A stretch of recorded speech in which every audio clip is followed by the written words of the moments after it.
Hello po mga kabayan. So nakarating na kami dito sa may swimming pool. Ayan po yung swimming pool sa loob mga kabayan. Papasok na kami. Ganito pala dito mga kabayan, no? Pag Europe na mga country, kailangan pala talaga dito tanggalin mo dun sa shower yung mga damit mo, mga brief. Noong unang dating ko dito parang natawa ako kasi mayroong naglalakad sa harap mo, mayroong yung nagabitay-bitay.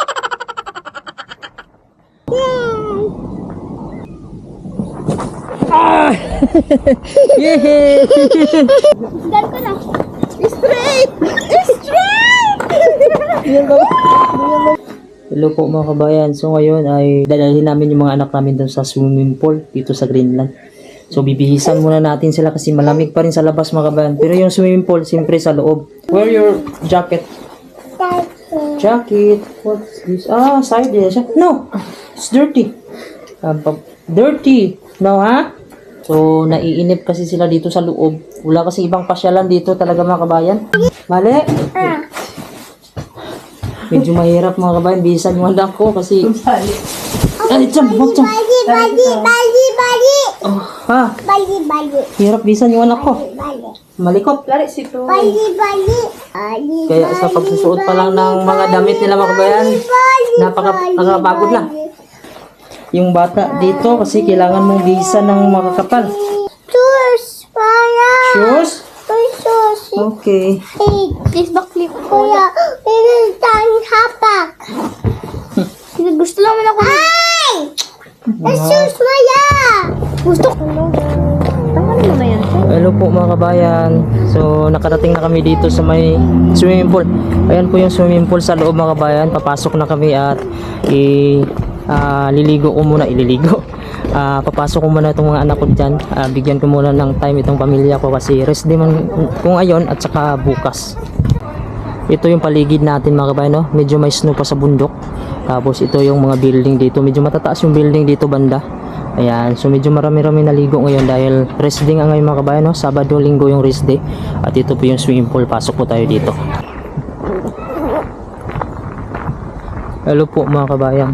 So tapos na kaming maligo dito sa swimming pool mga kabayan, sa loob na yan. Tapos ito may playground kasi sa labas. Yan.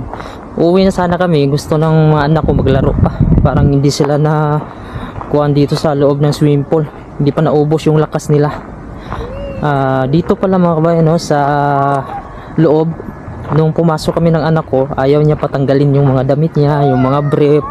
Kasi sa swimming pool mga kabayan, sa loob, pwede ka namang magdamit doon, mag-short, anong gusto mo pwede. Pero dito sa shower room mga kabayan, ganito pala dito mga kabayan, no? Pag halimbawa sa mga Europe na mga country, yung mga open-minded, kailangan pala talaga dito tanggalin mo dun sa shower yung mga damit mo, mga brief.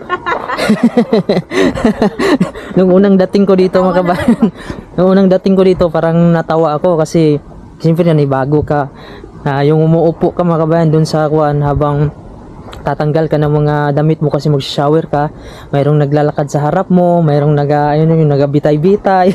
Kung sa Bisaya mga kabayan, gabitay-bitay. Medyo natawa ako dati pero ngayon parang normal na sa akin kasi nakailang ligo na kami dito sa loob na yan. Kaya dito mga kabayan walang pakialaman. Kapag ikaw yung tao na hindi mo pa na-experience, ito kasing Greenland mga kabayan, na under kasi ito ng territory ng Denmark, which is ang Denmark ay Europe. Oh!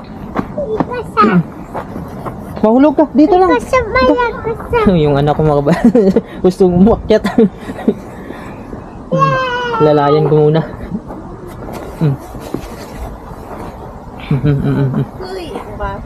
Ayan. Ayan. So itong Greenland mga kabayan, no, territory ito ng Denmark. So ang Denmark, alam naman natin ay Europe siya mga kabayan. Wait. Tignan ko, check ko kung okay. Europe ito mga kabayan. Kaya kapag ikaw ay OFW, kapag pumunta ka ng ganito mga Europe tapos maligo ka sa swimming pool, wag ka nang magtaka mga kabayan, no, kung may nagabitay-bitay dyan. Yung anak ko. Kasi mga kabayan, hindi ka na magugulat, lalo na pag baka magtaka ka ba na pag upo mo, tapos nakayuko ka mga kabayan, tapos biglang kuan ka, titingin ka sa harap mo, baka may nagabitay-bitay ba? kaya dito sa kuan, normal lang mga kabayan. Yung anak ko mahiya, yung anak ko na lalaki mga kabayan, parang uy, tinanggal niya. Wait lang.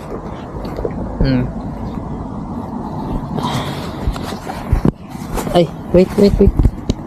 Oh, okay. Yung anak ko na lalaki mga kabayan, medyo nahiya pa siya natanggalin yung brief niya. Sabi ko, bata-bata mo ba, mahiya ka? Samantalang nakikita niya doon mga kabayan, mga matatanda, mga bata. So, wala nang pakialaman doon pag nag-shower na. Hindi lang kami pwede mag-video mga kabayan, mag-picture sa loob kasi may nakalagay kasi bawal yung camera.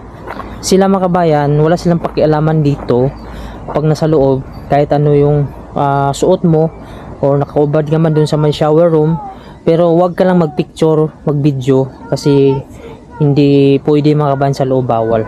Ayan. So dito kami sa park mga kabayan, no? Habang kami ay uuwi na sana, yung mga anak ko nakakita pa ng park dito. Pag sa bahay na kasi mga kabayan, wala na kaming gagawin. O magsiso daw. Duyan! Iduyan ko muna to. Donut. Siso. Duyan muna natin to mga kabayan. Swing mo na, swing. Hold. Tsura oh. Duyan, kay nangitag salad.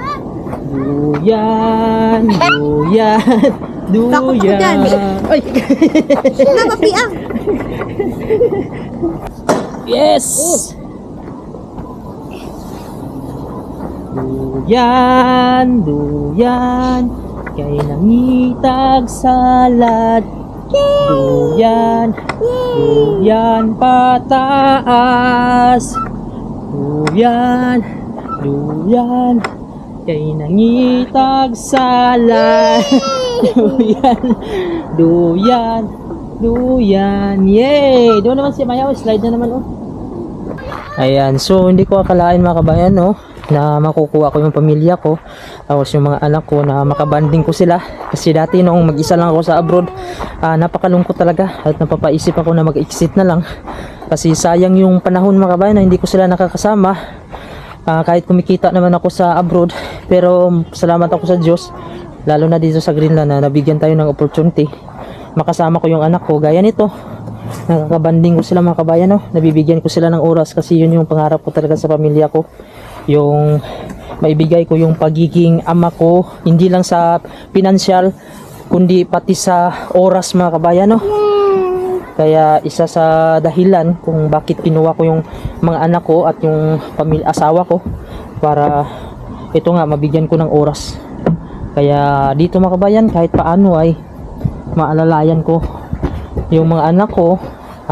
Maliit pa lang sila, magabayan ko sila kasi yan ang pinaka-importante talaga.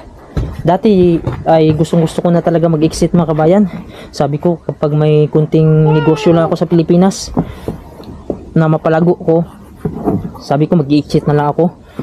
Pero ito, nabigyan tayo ng pagkakataon na madala ko sila dito sa Greenland. Kahit ganito medyo malamig yung panahon nila sa buong taon mga kabayan, ay tiis-tiis lang tayo, no? Kasi kung sa Pilipinas wala pa naman tayong pagkakitaan na mas malaki yung income natin kaysa sa ginagastos. Pag sa Pilipinas kasi mga kabayan, mas malaki yung ginagastos namin kaysa sa kinikita. May kinikita kami pero hindi permanent. Kaya habang nandito kami, mag-iipon kami ng misis ko. Yung plan talaga namin, makabili kami ng mga farm, matamnan namin yung mga niyog, yung mga nag-i-income mga kabayan, no, na lupa na matamnan mo siya ng mga roots crop yung tawag dyan mga kabayan. Yung niyog talaga yung gusto ko, niyugan, kasi tuloy-tuloy yung income nun. Kahit pagtanim mo mga 7 taon mga kabayan, mamunga na yun, tuloy-tuloy na yun yung income mo, basta may malawak ka na taniman na niyog. Kami lang dito ang naglalaro mga kabayan, yung anak ko lang. Napakatahimik dito na lugar, oh. May mga bahay naman pero ayun nga, alam mo naman itong lugar na to ay dahil sa malamig sa labas, kailangan muna nilang magsuot ng mga kakapala jacket, yung mga gloves, bonnet. Ito yung anak ko, naka full gear ito mga kabayan. Hindi pwedeng maglaro ito na wala siyang suot na mga ganito. Mga jacket na makapal. So ito yung swimming pool sa labas mga kabayan. So kailangan ko lang itong bantayan yung anak ko kasi mga bato-bato to dito. At kahit paano maka-adjust siya dito sa klima, may labas-labas namin paunti-unti. Oh. Siso. Ayan. Minsan mga kabayan, madalas dito mga kabayan, medyo kuwan siya. Medyo tahimik naman siya dito. Malungkot nga lang. Pero pagkasama mo yung pamilya mo mga kabayan, kahit paano ay malulungkot ka lang sa Pilipinas, pero hindi ka malulungkot ng sobra sa pamilya mo kasi kasama mo na sila. Pero kapag wala yung pamilya mo mga kabayan, mag-isa ka dito, ay talagang dadaanin mo yung sobrang lungkot. Yung anak ko, gusto din siya magsiso-siso. So ganito ang buhay dito sa Greenland. Pag rest day, kung maganda yung panahon, isa sa masayang araw mga kabayan pagka summer, yung hindi malakas yung hangin, tapos hindi sobrang lamig. Gaya nito mga kabayan, no? Kahit wala na siyang araw, basta hindi lang sobrang lakas ng hangin, kahit hindi na ako mag-gloves, tapos naka-jacket lang ako ng manipis, kayang-kaya ko lang yung lamig. Pero hindi ako tatagal mga kabayan na, kasi pag habang tumatagal kasi, pag hindi ka naka-proper na suot, makakuha din yung lamig, masakit. So ang buhay dito namin, pagka walang trabaho, ito pinapasyal namin yung mga anak namin kung saan yung maganda yung weather. Pero pag umuulan, malakas yung hangin mga kabayan, nasa loob lang kami ng bahay. Ang gusto ng anak ko magpakuan daw dito. So wait. Ikuan ko muna to mga kabayan. Iduyan ko muna to.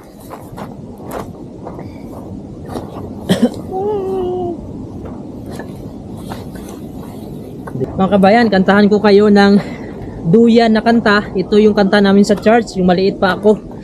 Duyan, kay nangitag salad. Duyan, pataas. Duyan, kay nangitag salad. Duyan. Mga langgam naglupad-lupad, paku ibuklad-buklad, sa hangin iduyan-duyan, naghulat sa ulan, luksulatay sa sanga, wit ang iyang awit, luksulatay sa sanga, ay bantayan siya. Yehey! Ito ta kay kuya, oh. Okay. Ano yung blue? Hold. Hindi ako malakas ma. Ay, dalawa. Sige. Wait lang. Ayoko. Ano yung matanggal? Sige, jump. Yan si Bok ko. Kami ni Maya, be. 1, 2, Baba ni Maya, be. Baba, be. go. Apa. Kapag lang ako ang dahil biyanan. Sige ah. Dali, papa. Dali, Maya. Yan, kita pa mabe. Ate, sakay mama. Dali. Kaya magduyan sa amin na.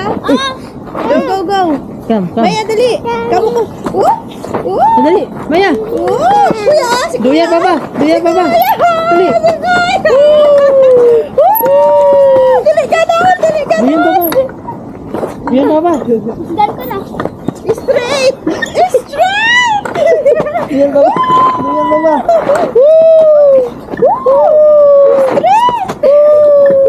Straight. Dali. Oh, dali. Sakay, Maya, dali.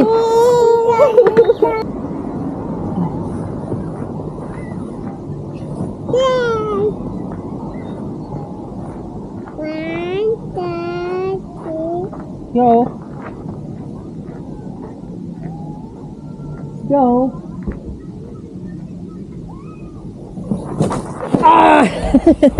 Yehey! Ang oras namin dito ay alas 7 ng gabi. Yung anak ko gumising na. Natulog kami alas 3 ng hapon ata.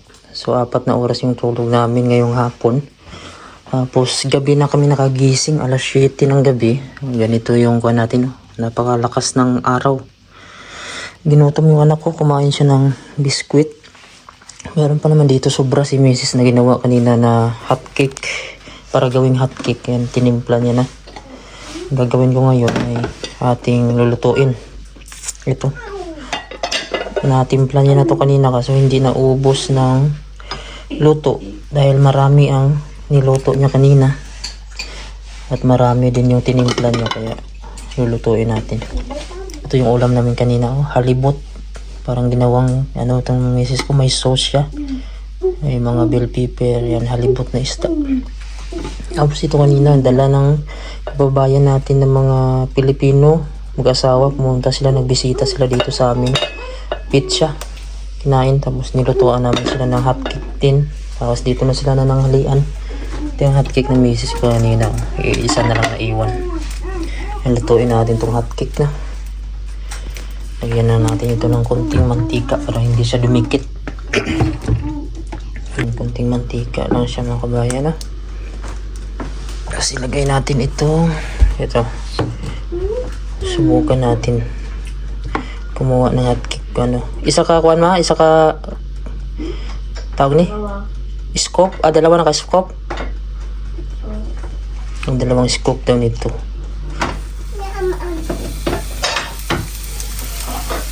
Ayan. Isa pa.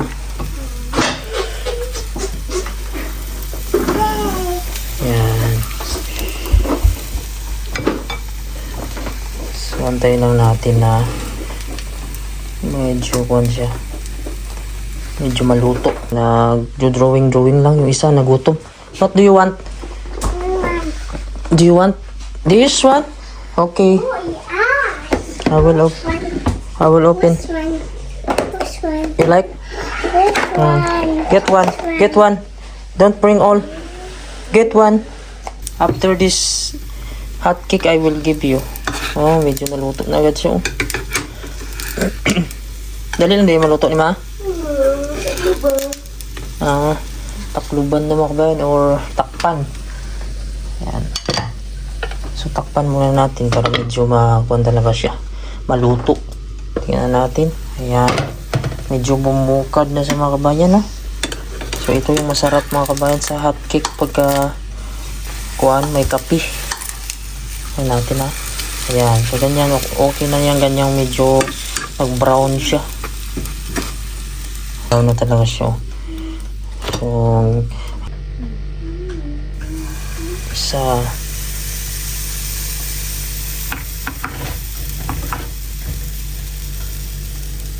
Dalawa. Ayan. Pang mas maganda yung pagkaluto kay Mrs. ha. Ito lang kasi yung unang luto ko nitong tinimpla niya.